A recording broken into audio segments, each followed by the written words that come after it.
किसी ने बड़े कमाल की बात कही है दोस्तों, रिश्ते हमेशा चंदन की लकड़ी की तरह होने चाहिए, टुकड़े हजार हो जाए मगर खुशबू बाकी रहती है। अस्सलाम वालेकुम दोस्तों, आज मैं आप लोगों के पास एक छोटी सी कहानी लेकर आया हूँ वकील साहब की। वकील साहब कहानी, मैं अपने चेम्बर में बैठा हुआ था, एक आदमी आया, वो धूल से सना हुआ था, सर पर पगड़ी बनी हुई थी और उसके सर से पसीना टपक रहा था। वो बड़ा गुस्से में था। जब वो मेरे चेम्बर में पहुंचा तो जब मैंने उसको देखा तो मैंने एसी को सेट कर दिया ताकि ये आदमी ठंडा हो जाए। मैंने अपने ऑफिस बॉय के लड़के को बुलाया ताकि इनको पानी पिलाए। उन्होंने पानी पिया, फिर अपने हाथ में जो कागज़ का बंडल लिया था उन्होंने मेरे सामने रखा और कहा, वकील साहब एक फ्लैट है, उसको स्टे हमें चाहिए, आप उसको, ये कागज़ है और कितने कौन कौन से कागज़ चाहिए आप मुझको बताइए और हर हाल में उस फ्लैट का मुझे स्टे चाहिए। वकील साहब ने कहा अच्छा ठीक है बैठिए। वकील साहब ने पूछा बात क्या है, तो वकील साहब को उसने तमाम बातें बताने लगा कि ऐसे ऐसे ऐसे ऐसे।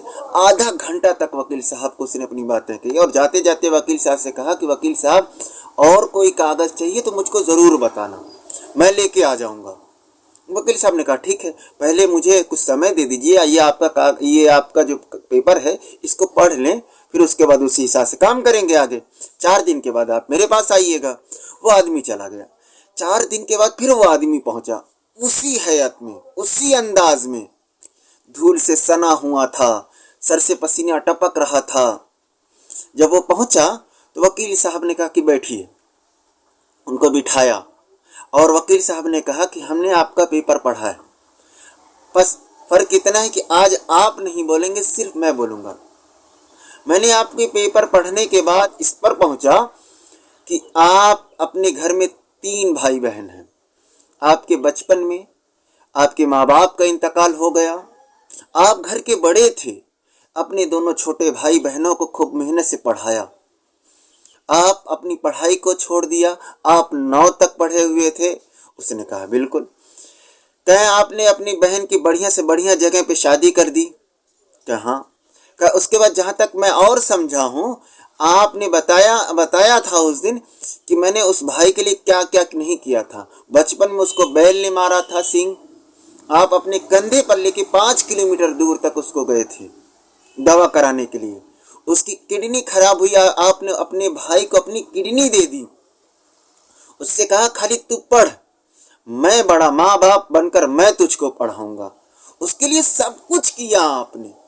उसको बढ़िया से बढ़िया स्कूल में पढ़ाया, उसको बढ़िया से बढ़िया कॉलेज में पढ़ाया, यहाँ तक कि उससे कहा कि भाई तो इंजीनियरिंग में उसका एडमिशन कराया, बड़ी यूनिवर्सिटी में एडमिशन कराया। वहाँ साल का 80,000 रुपया महीना आप बैठ करते रहे, उसको आप मास्टर की डिग्री दिलाई, सब कुछ किया आप उसके साथ, बड़ी मोहब्बत से पाला। जब वो पढ़ चुका, बड़ा अफसर बन गया, इंजीनियर बन गया, तो उसने कहा भाई मैं अपनी यूनिवर्सिटी में एक लड़की से मोहब्बत करता हूँ, आपने उससे शादी करा दी। उससे कहा भाई तू खुशहाल रहे, सब कुछ किया उसके लिए आपने।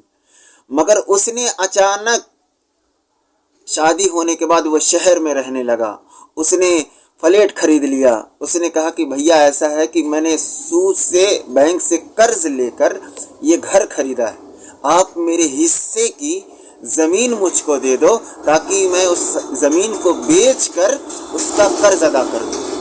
क्या यही बात है ना? कहा। उस आदमी ने कहा बिल्कुल यही सही बात यही है। आप इस बात पे गुस्सा हैं कि आपकी ज़िंदगी में बंटवारे नाम का लफ्ज़ कहाँ से आ गया। आप तो उसके लिए सब कुछ कर डाले, उसकी सोच कहाँ यहाँ तक पहुँच गई। तो भैया सुनिए, आप बहुत अच्छे हैं। वकील साहब ने कहा आप बहुत अच्छे हैं, पूरी ज़िंदगी आप देने वाले बने। वो आपका भाई खोटा सिक्का निकल गया, आप उसको उसकी हालत पे छोड़ दो। आप कहाँ, आप कोर्ट कचहरी के चक्कर में पड़ने वाले हैं। इस चक्कर से बाहर निकलिए। इस चक्कर में जो फंस गया, मुकदमा और तारीख के चक्कर में, एक बार फंस गया फिर निकलना मुश्किल हो जाता है। आप इसके चक्कर में ना निकलिए। आप उसको, अपनी गुस्से को अपने बच्चों पर करिए। आपके पास जिंदगी है। वो आपका भाई निकल गया, उसको छोड़ दो उसके हालत पे। वो जो करेगा वो आगे भरेगा। आप अपने बच्चों को पढ़ाइए, आप अपनी मेहनत को अपने बच्चों पर लगा दीजिए। वो आदमी, उस वकील साहब ने आधा घंटा तक उसको समझाया। वो आदमी खामोशी से सुनता रहा। जब सुन लिया उसके बाद उसने सलाम किया और चला गया। वकील साहब को ऐसा लगा कि जिस अंदाज में आदमी गया है वो आदमी किसी अब दूसरे वकील को पकड़ेगा। मैंने तो इसको भले के लिए समझा दिया, इतना बढ़िया आदमी इतना बड़ा काम किया है, ये बचे ना। तो मेरे दिमाग में फिर अचानक आया कि ये गया होगा किसी वकील साहब के पास और उससे लिया होगा, फिर उससे कहेगा कि स्टे करा दीजिए। पर वो चला गया। कुछ साल गुजर गए।